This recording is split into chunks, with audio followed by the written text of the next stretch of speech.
They say every house holds a reflection of its owner. Some show your beauty, others your rot. Black Hollow Manor was both. I arrived on a rain-drenched evening. The air tasted of rust and old secrets, the kind that stick to your skin and whisper when you breathe. The real estate agent wouldn't even step inside. She handed me the keys with shaking hands. "They say mirrors remember faces," she muttered, before driving off into the storm. The house stood there waiting.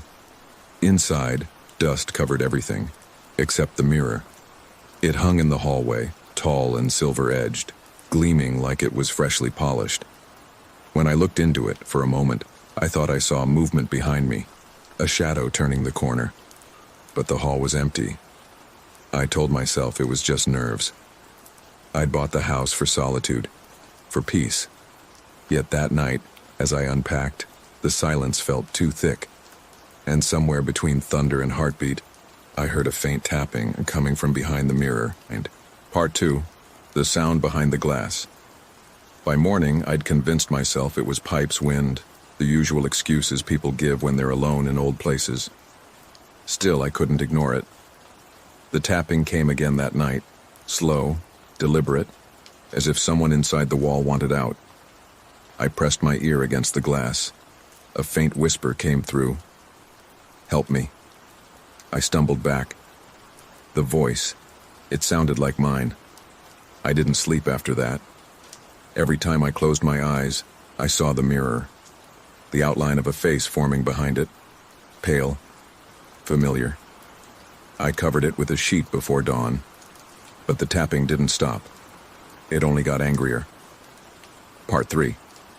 The journal. 2 days later, I found a journal in the study. It wasn't mine.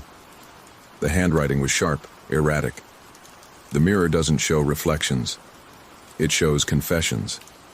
The entries grew stranger by the page, descriptions of screams, of red stains that appeared and vanished.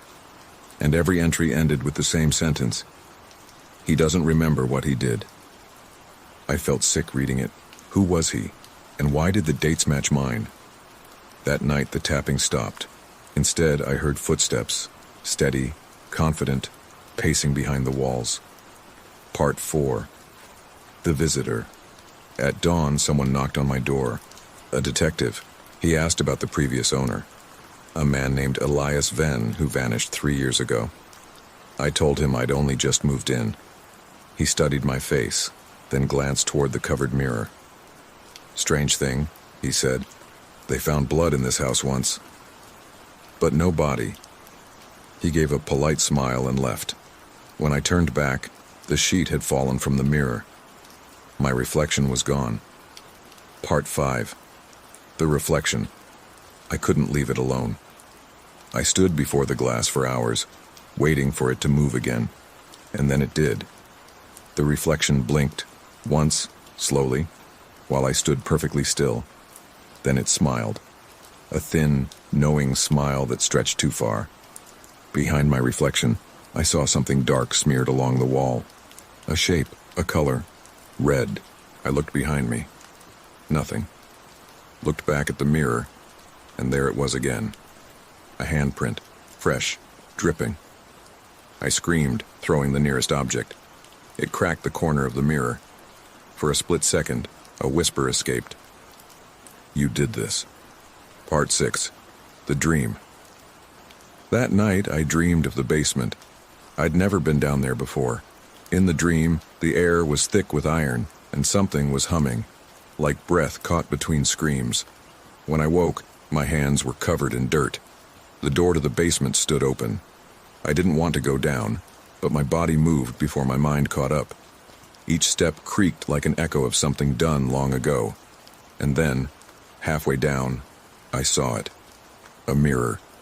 Smaller, cracked, buried in dust. My reflection inside was smiling.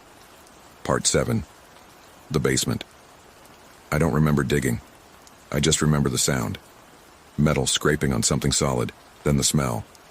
There, beneath the floorboards, lay a box. Inside it, bones, wrapped in a familiar coat.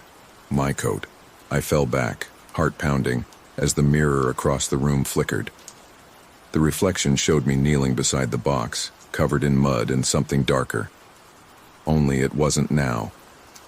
It was then. Part 8, The Return. The detective came back that evening. He said he'd received an anonymous tip to check the basement again.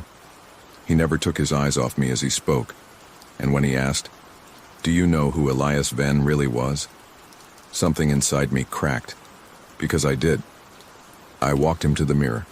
I wanted to show him, to prove I wasn't crazy. But when I pointed, there was no reflection of me at all, only him. And behind him, a second figure, smiling. Part 9. The mirror's truth. I think I screamed. Or maybe it was laughter. It's hard to tell now, because when I finally touched the mirror, it felt warm, like flesh, and it moved. Whispers poured out like air from a coffin. "Elias Venn," they said, over and over, until the words stopped sounding like a name. I looked down at my hands. They were shaking. No, they were covered in something. Red, old, dried. The detective's voice was gone. The house was silent again. Part X, the realization. It's quiet now, peaceful even. The mirror is clean, and when I look into it, I see him, the other me, smiling like he's proud. Elias Venn isn't missing. He never was.